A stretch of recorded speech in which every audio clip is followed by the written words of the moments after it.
All right. Aloha and welcome. Thanks for pressing play. My name is Stacy Mahoy from stacymahoy.com. Today I'm here, so excited to be with Kathy Feinstein. Is that how you pronounce it? Is that correct? Yeah. Kathy Feinstein. She is a licensed mental health counselor as well as a certified sport performance consultant. And I first came across paths with her in Janice Meredith's Positive Sports Parenting Facebook group. And she left a comment on a post where Janice shared a blog post of mine. And so I kind of like, who is this person? I think I saw the KAF Consulting name somewhere. So I was like, what does she do? You know? And so I found your podcast. I was immediately intrigued because it's called Parenting Peak Performers. Is that right? Mm-hmm. Yeah. Peak Performers podcast. The alliteration caught my attention. The name immediately appealed to me because it's kind of where I've been as far as thinking about how to help, you know, other parents parent competitive athletes or parent high-level performers or that same sort of concept. So that actual phrase has gone through my mind before, and to see it out there and somebody, you know, serving with that was awesome to see. And then I pressed the play button to listen to an episode. And the introduction, I just totally fell in love because you talk about confirmation that you're on the right track or inspiration and guidance to kind of do better. And I love that choice of words, inspire and guide. It's very supportive. It feels, you know, encouraging. So I love that. And then it also talks about the power of our own attitudes and beliefs and the way that we're thinking and our thoughts. And over the last few years, I've really deepened my understanding of just how crucial that is or how powerful and important that can be. And when we really work on ourselves and our own mindset and our own thought processes, it directly influences our child's experience, how we interact with them, how we respond to different things. And I think it has a direct impact on their experience and their performance. So I'm super excited to talk with you today. And before we dive into all that, why don't you give us a little history on you, your story, you know, your experience. You're also a sports mom. Is that correct? Yeah. Okay, so why don't you tell us a little bit about yourself and how you got into what you do? Sure. Well, Stacy, thank you so much for having me. And thank you for that wonderful introduction too. I know right away when I read your post on the parenting page that we were very like-minded. So I'm very happy to be here with you tonight. Okay, so I started counseling back in 1998, so quite a while ago.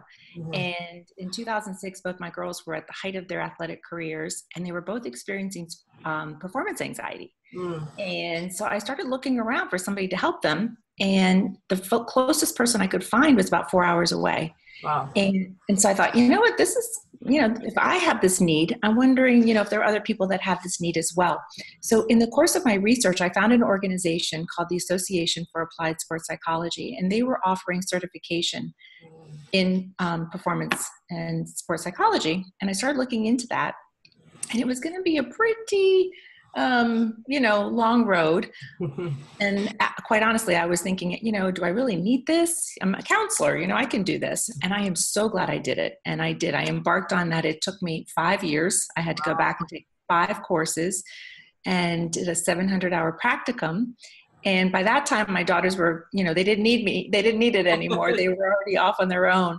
But I never looked back. It has been wonderful. And my work in sports psychology has really surprised me, influenced my work in general counseling. And I use a lot of the interventions that I use with athletes, I use in my general counseling practice. So that's kind of how I came to that. And I think that my passion for sport parenting and sport parents was born of being a sport parent and also struggling quite a bit and getting caught up in what you know, I think a lot of us get caught up in, and made some big mistakes, and have been really very committed to sharing my story and to you know, helping other parents. And that's how the podcast came about. And I just launched it. It's pretty new. I launched it in December, and I just finished my 8th interview, and it's been awesome. Yeah, it's been meeting really amazing parents, and it's really been a great experience. Yeah, the episodes that I listen to, they're so easy to listen to and digest, and definitely the people, the guests that you have on, great insights, great stories. You do an excellent job of allowing them to share their story and, you know, share those thoughts and insights, lessons learned along the way. And I think you and I are very similar in that I've also, my oldest child is 21, so, and my youngest is 3. So we've got a whole bunch of, you know, time that I was an athlete as growing up. So I've been in youth sports, my kids have been in it. And yeah, definitely made lots of mistakes and things that I look back on now. And now that I know what I know, and I'm still learning, obviously, but, you know, there are some things that was like, why did this not make sense to me before? Why didn't I not realize this before? And it's those things that, like you, it just drives me to kind of share what I've learned and, you know, hopefully help other people avoid some of the mistakes and the heartache and the stress and the overwhelm that we've encountered. So I think the episode that I listened to, you had said something about not quite being aware of, you know, certain things that were happening with your daughter. I think the person was talking about just kind of staying in touch with them as far as whether or not they're having fun, whether or not they want to be doing what it is they're doing, and just kind of lacking awareness in some things. So what have been like some of the biggest aha moments from when your children were in sports to where you are now that have been helpful for you? Okay, there were a couple of big ones. So if I can give you a little bit of background, my daughter was, she loved horses from the time she was about 3 years old. And when she was in second grade, she started taking horseback riding lessons once a week. And by the time she was 11, we had gotten her a pony, and she was showing, you know, she was doing some competitive local horse shows. And then by the time she was about 15 or 16, she had taken that pony as far as he could go, and she needed a bigger, stronger, better trained horse. So we did that, and she started competing at the international level. And that's kind of when things began to fall apart. And I think the biggest aha for me was that even with what I knew, you know, being a counselor, even with what I knew, it was amazing to me that how I got so caught up in all of that. And really, I was living the dream. I was living through her success. And, you know, you hear those stories all the time. And I think that it was just, to me, it was just so eye-opening and so amazing for me to be able to connect those dots, that this had happened to me and how easy it is that it can happen, especially when, for me, having unresolved issues as an athlete, you know, never really having had that experience as a young girl. And so she was, you know, was perfect. She was doing it, and I was making it happen. And if it wasn't fun, I was going to make it more fun. And so until, you know, I just couldn't do that anymore. But that was so that was a big aha. And I think another thing that what I really wasn't aware of was how I had set things up for her to feel really guilty about it. You know, I mean, our family had made a lot of sacrifices for her to go and compete with this horse. And, you know, it was a lifestyle. I mean, we were traveling every weekend, you know, going back and forth across the state for training and horse shows. And it was so set up that she couldn't back out. She couldn't say it wasn't fun, because we were also invested. And so I think that was something else that I really ignored. You know, I would get inklings of it, but I just didn't want to see it. And so, yeah, I ignored it until I couldn't ignore it anymore. Yeah, it's interesting you say that, because I know for me, I mean, we've always kind of been like, you know, don't live through your kids, and other people are living vicariously through their child. And in other people, maybe it's easier to see than in yourself. I'm not sure. You know, I've always been like, no, we're not doing that, you know, and it wasn't so much that I felt like I was living through my child, but we did get to a point where it was like, there was a situation that provided a huge upside for her, was presented with this huge upside for her, big possibilities and this and that. And there were things about it that I didn't like, things that I normally wouldn't compromise on. But then I thought, well, what am I willing to do for my child? You know, like, am I willing to deal with this because it's so promising for her, or it's, you know, this huge opportunity for her? And so I did kind of, in that instance, kind of compromise values that I normally wouldn't, because I thought, like, I'm doing this for her, you know, like, I'm sacrificing like what I really want for, you know, something that's a possibly good thing for her.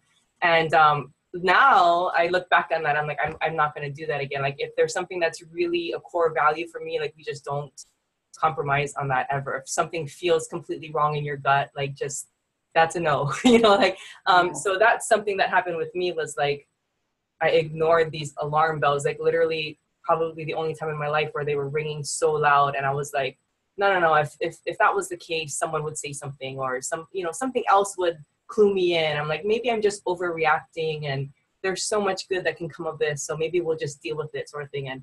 And so from that, I learned, I'm like, no, don't ignore your mama gut and don't ignore those huge, that feeling. And, so what do you think are some signs that maybe parents can look for in their own behavior or maybe in the way that they're thinking or feeling that would indicate that maybe they're too tangled up in, the achievements or failures of their child? Maybe they're feeling like, because I know I felt like my worth as a parent was being judged based upon what my children were or were not doing or what they were achieving or, and once I separated that, things are a lot simpler and less stressful. But I didn't even realize how much of a factor that played in my own decisions or my interactions with them, where I was feeling judged based upon their performance or their achievement.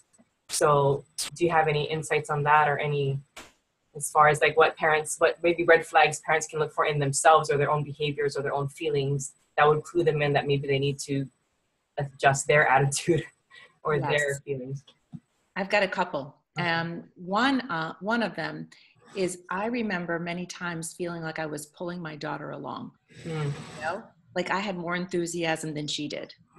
And, that's when I would just challenge myself. Oh, this is not fun. I'd make it fun. I was working harder than she was, not physically, but, orchestrating, organizing, setting things up.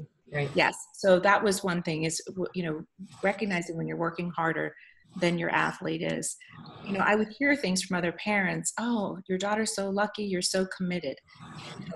And I think that that's something when you start to hear that, oh, you give so much of your time, taking a look at that, and challenging yourself a little bit on that and what that might be about.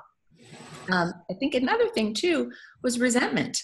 There was some times when I was feeling very resentful, and that's because I wasn't setting any boundaries around what she was doing. I was doing things I didn't really want to be doing. And so when you start feeling resentful, when you start being very caught up in statistics and stats and winning, those sorts of things can be red flags. And also, I think the other thing too is really paying attention to how your child is responding. Are they having fun? Are they not having fun? And, what are the conversations like? Are they not excited to go to practice? And just really paying attention, listening with your ears and with your eyes. For sure. I think a lot of times our kids are communicating with us the best way they know how. It may not be with words and we're not hearing it. We're not paying attention. Or we don't want to hear it. Maybe sometimes it's the case. That was me. So, so being really open to that. And I think one thing I get a lot of parents who, an area that they struggle in is they know their child has potential or ability, or, they hear it from everybody. Your daughter's so good at this, or, she can do this or she can do that. And so they're wondering, their struggle with knowing when to push and when to back off, or how much is too much, or when do I push her and when do I not? So do you have anything you'd like to share about that particular situation? Well, the first thing that I want to share about that situation is I think it's really so beneficial when we can really emphasize the effort over the outcome or over the talent. Because I think that when as parents that we really value that the talent our children have, it helps them develop a real fixed mindset. And when we're valuing the effort and the hard work and the things that they're doing to achieve for achievement, I think those are the things that help to create a growth mindset. So that would be the one thing that I would, really encourage parents to do, to really focus on effort and not outcome. As far as pushing them, really, praising that effort and pushing them and including them in the conversation. One of the things that I remember with my younger daughter who played basketball, she was an amazing middle school basketball player. She was fearless out on the court, having a blast, having such a good time. And then she got recruited by an AAU team, and she started playing with other players that played just like her. And all of a sudden she lost her confidence. Mm-hmm. You know, it wasn't, she was like, whoa, she like a deer in the headlights. And I think at that point it would have been really smart for us to take a step back. And, you know, even though it was really so cool that she was invited to play on this travel team, take a step back, say, you know what, it's not time yet. It's not ready, because she really, it took her a long time to recover from that. And I think that, you know, we were pushing her a little too hard, too fast. Okay, so I think a lot of parents struggle also with, like, they feel like their child should be ready. Like, from everything that they've seen, they know their child can do it. And then their child gets into that situation and they see them overwhelmed, and it's like they don't understand. They're like, well, you know, you can do this. So I don't understand, you know, like, I hear that it's scary maybe, or a little uncomfortable, but, you know, this is the kind of thing you need to push through. This is the kind of thing that's going to make you better. And that's sort of the angle that they come at it. And what I see in those situations is a child that just really doesn't feel like anyone gets it. And then they feel a little bit less supported. I don't think that, obviously that's not a parent's intention, right? Because we're just trying to help them be their best. But then that's kind of what I see a lot of. It's like, you know, they feel like their child can do it. And so even with all of these signs that maybe they're not ready, or maybe it's not quite the right fit, or maybe, you know, they need a little more time. And I think parents also feel at that high school level or age group that there isn't time. You know, if you don't start now when you're a freshman, you may never get that opportunity, or they feel like they're running out of time, or they feel like they can't give their child more time to be ready because the opportunity will pass them by. And I think that's a huge issue, the pressure that the parents are feeling. And I mean, I like to tell parents, like, just because you feel the pressure doesn't mean you have to succumb to it, or doesn't mean that you have to make choices because of that. And that timeline may be there, who knows? Maybe the school that they want to go to, or the type of school that they want to go to, does need them to be on some sort of timeline. But if they're not there, they're not there, right? Mm-hmm. So, you know, I think that's where they're kind of like, they feel like they're failing if they don't get their kids these opportunities.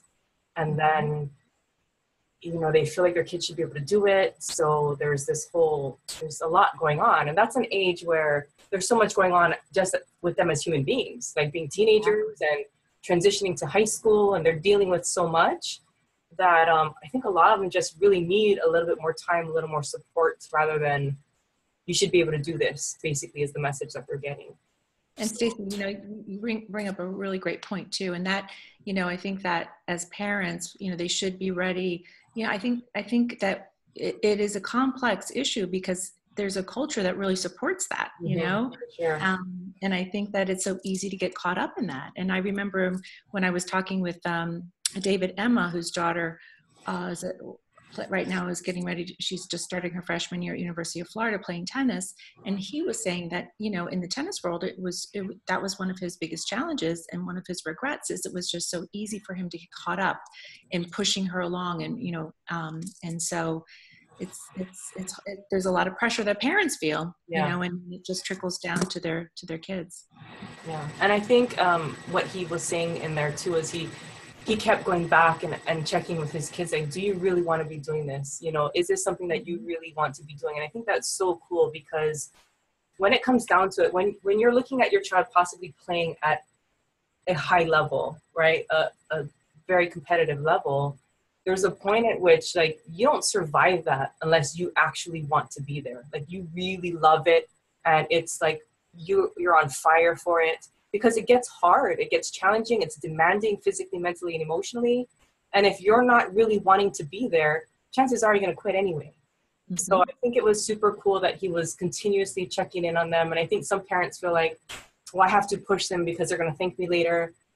And I just feel like it really needs to come from within them. Like, if that's not there, then it's not going to happen anyway. So do you have any suggestions as far as maybe how to, because I think a lot of times we're going at it from the outside in. We're trying to, like, motivate externally. So do you have any ideas or suggestions as far as how to kind of stay in touch with what's going on within them, or how to kind of, like, nurture that desire within them versus kind of adding to the pressure that might kill the flame, if you will. Yeah. You know, the first thing that comes to mind is, you know, loving them unconditionally. And when I say that, I mean loving them, you know, for all of who they are, not just for the athlete that they are, knowing that whatever decision that they make, you know, if they decide that they don't want to pursue that, that you're going to love them anyway. And I think the other thing, it requires a letting go, you know, because maybe they are going to decide that they don't want to play, and maybe they're going to regret it later. I'm getting ready to interview a dad that has a baseball player that had that experience, and he's now, you know, in his early 30s and wishing he hadn't given up and, you know, quit. But it's, you know, so I think there's a letting go that we have as parents, that, you know, they may regret it later, they may not, but, you know, it's their decision, especially in high school. Very loving. And I think that's what parents are afraid of. They're afraid of their child coming back and regretting it and being like, why didn't you push me? You know, why didn't you make me? That's what I hear a lot of. And I know I had that same fear, you know, because I had the conversation with my daughter. I told her, you know, I don't want you to come back later and be like, why didn't you make me do it, Mom? Like, why, you know? So we're having this conversation. I'm like, well, what is it that you really want? And I want to make sure that you really think through, you know, the implications and this possibility and that possibility. And I support you, whatever you do, for sure. 100%, whatever you want to do, let's do that. But at the same time, I do have this fear. I told her straight up, I said, I do have this fear that you're going to come back and be like, why didn't you make me do it? You know, why didn't you push me? I could have done this and I could have done that. And I was the child and you were the parent. Why didn't you, you know, that was your job, you know? And so I flat out told her, like, that was my fear, even though I didn't agree with having that fear at the time.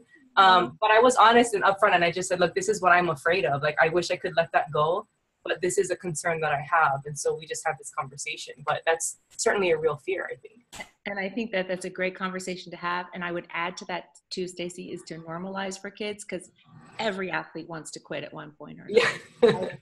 Especially the higher levels that they get, the more often I think that they get challenged with, you know, do I want to continue this or not? So I think that normalizing that for the kids too can be helpful, and continuing those conversations. And I love, you know, what you're talking about, it being so upfront, what your concerns are, and really being honest with, you know, with each other, and providing an environment, like we were talking with David, providing an environment where kids can be free to tell you what it is that's on their mind. Because when they stop talking is when you really get in big trouble. Right. And so that's another thing I'd like to ask you about. We have a few more minutes. And how do you create that environment? Because I think that looking back at the way that we did things, and the sports side of things, I think we did an excellent job, like positive, supportive, encouraging, you know, not freaking out if they make mistakes, just kind of letting them talk through it and so on. Outside of that, though, not so much. It's like we threw all that out the window. We did something completely different, which is a super big aha for me. Like, everything that works in sports, like everything that works with how you do that, that's creating this confident, fearless athlete that everyone sees, you can apply that to everything else. Because we were literally seeing confident, fearless on the field, and then uncertain follower off the field, whereas they were more like leaders, you know, more like leaders on the field. And I was like, I don't understand why this is happening. I thought sports was supposed to translate to other areas of life, and we weren't seeing that. And so what I realized at some point was that we were treating both like different things completely different, like how we were interacting with them and how we were parenting and guiding and leading was just a completely different thing. So we were getting completely different results. So that was like a huge thing for me to realize that, you know, we can do things differently. But what are some ways, because there are some ways that I know I was unaware that were happening, that maybe parents are doing things a certain way or saying certain things that are actually kind of shutting down those lines of communication rather than keeping them open. So what are your suggestions for keeping them open and really nurturing that versus some things that to look for as far as like how you might be shutting them down unintentionally? Yeah, that's a great question. And I think that it requires practice and intentionality, because I think, you know, typically as parents, we really want to jump in. We want to give them advice. We want to tell them what to do. We want to save them, right, because of our experience. And I think really practicing listening and listening to the content of what they're saying and the feelings that are underlying that content and being able to give that back to them, because it really helps them to be able to connect how they're feeling about something. And, you know, when we're doing that, we're not judging them, because judgment is a big block. We're not giving them advice. That's a big shutdown for kids. You know, we're not telling them what to do, and we're just listening, asking a lot of questions. And I think another wonderful thing in that is asking them permission. Can I tell you what I'm thinking about this? You know, and they can say yes, and they can say no. But I think, you know, really asking a lot of questions and listening and providing empathy and reflection. Yeah, I think that's huge. And I think even when I learned that, because I'm a mama bear, so I'm like, I want to fix it for you. I want to tell you, like, do this. If you just listen to what I say, things would be so much easier. Like, we would all be less stressed out, right? That's how I felt. I'm like, just listen to me. Like, don't care what anybody else thinks, but just do what mom says. So that's where I was coming from for so long. And then even after I knew, like, I need to really practice listening, and I still need so much work on this, because I tell myself, like, just listen. And the hardest piece of advice that I got from another mom was, don't give input unless they ask for it. And I was like, what are you talking about? What do you mean? Like, I'm the mom. I have to do this. I have to teach them. I have to, you know, they're like, don't, it's for the teenagers especially. She's like, don't give her input unless she asks for it. And then something else you said that was something that I know I needed to work on, but that was really difficult. And then even knowing that, once my daughter came after practice and she was so frustrated, and she was telling us about why she was frustrated and why she was annoyed, which was perfectly valid. Like, it was understandable. And my reaction, instead of just listening and validating her feelings, was like, well, you shouldn't feel that way. You know, if you change your attitude about this, like, you should feel this way because it's more helpful to you. And right there, they're already like, why did I even say anything? You know, so it's so hard. Like, even though I know it definitely takes practice, and I'm getting better at it, but it really does take a lot of conscious effort on my part right now. It's not second nature to me to do that, but being intentional about that and practicing that and really giving forth that effort, and then apologizing when I mess it up, it makes such a tremendous difference in such a short period of time. And some parents are like, well, I've done it this way this whole time, and they're older now. Is it too late? And it's like, it's never too late. I think that so much good can come of just doing better as you know better, and as you're not going to be perfect from the get-go. But they're so forgiving. They're so understanding, and even if we're not all the time. So that's definitely, the listening thing is huge. And I think that alone can make such a tremendous difference. I've got a pointer for you, possibly. Sure. Okay. So when you get in that place of wanting to, you know, tell her what to do, there's a comfort that you probably feel in that, right? Because it makes me feel better, right? Right. So you start to feel better, and you probably have you probably feel it someplace in your body. Like, when you think about that, do you feel it someplace in your body when you go into that mode, that mama bear mode? I just chest, shoulders. Okay. So you feel it here. So sometimes we'll have that physical sensation before we even know what's happening. And so when you start to feel that tightness in your chest, or you feel that comfort level in being able to, you know, tell her, you know, to advise her and to save her, so to speak, then that can be an interruption for you, you know, that you're on a track that you really don't want to be going down. That, and practicing the pause, like, literally just don't talk right away and give yourself a breath or three or whatever it is. But yeah, so great. And so many things that we could talk about, and so many ways that parents can do better. And I've been learning that, like, I nag a lot less, because I've realized just that if I just check my own attitude, lots of times there's something I'm doing, or some behavior, or some way that I'm interacting that's kind of affecting everything. And the more I just work on myself and my attitude and my mindset, and, you know, how I'm choosing to show up and interact, it just kind of naturally spills into everything else, and things go so much smoother when I'm not, you know, stressed out and overwhelmed. So I'm really intentional about trying to be better, so that my kids can be better. I think it's like so much more natural than me trying to just be the enforcer, and it causes more tension and stress, and everybody's just frustrated. But since I've kind of shifted more toward being more intentional about myself and what I'm doing, it just kind of spills over from there. It's been a lot less stressful, that's for sure. So that's my mission, Stacy. That's my mission, is really prepare, because that's where all our power is. Yeah, 100%. It's not in changing anybody else or controlling anybody else around us. The power is in looking what our role is and what we can do differently. What we can do. I love it. Yeah, and we always tell our kids that control your controllables when they're competing. And then, but as parents, like, we totally lose sight of that sometimes. So I remind myself a lot, like, you can't control somebody else, you know, the only thing you can control is yourself, your thoughts, how you're showing up. And it's definitely been a life-changing thing. Not always, it's simple, not always easy. Yes. But work in progress for sure. So do you have any last words that you want to share? Any like big things that you really want someone to take away from this if they're listening, moms or dads of athletes? Well, I think it kind of goes along with what we were just talking about. And something that I've, been thinking about a lot is if we want our kids to be peak performers, we have to be peak performers as parents.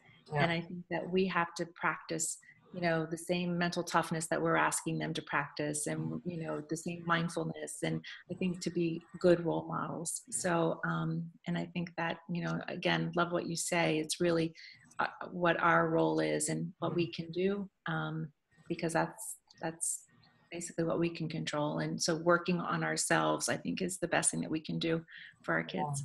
Yeah, I agree. And that's, it's like, how do I be a good sports parent? Work on you. That's it. And then end of the book. That's the entire, no. Do better. Look at what you can do better. Stop worrying about, and it's always like, oh, but my child this, about my child. I'm like, well, but what about you? But what have you been doing? What have you been saying, thinking, feeling, and what can you shift there so that you can actually be helpful in your responses, so that you can actually be, deliver the communication in a way that they can receive versus wanting to shut you out. So that's been and get support from other parents. Yes, that too. Like you. So yes. Why don't you tell us about where you're at online, where people can find you and connect with you, the podcast, how they can find the podcast, and so on. Okay, thank you. So my podcast, you can get it through my website, which is kafcounselingandsportperformance.com, or at parentingpeakperformers.com. I'm on iTunes, but it's kind of easier just to go through the website. And you can reach me by email at kathy@kafcounselingandsportperformance.com. Cool. Thank you so much for taking the time to be here. And if there's anything I can do to support you, get the word out about things that you're doing besides the podcast, just let me know, and I'd be happy to do that and kind of I just love what you do, and I'm so thankful that you're doing that and showing up and servicing and, giving all that love to families. So thank you so much for what you do. Stacey, it's been an absolute pleasure. Thank you for having me tonight. You're welcome. This afternoon for me.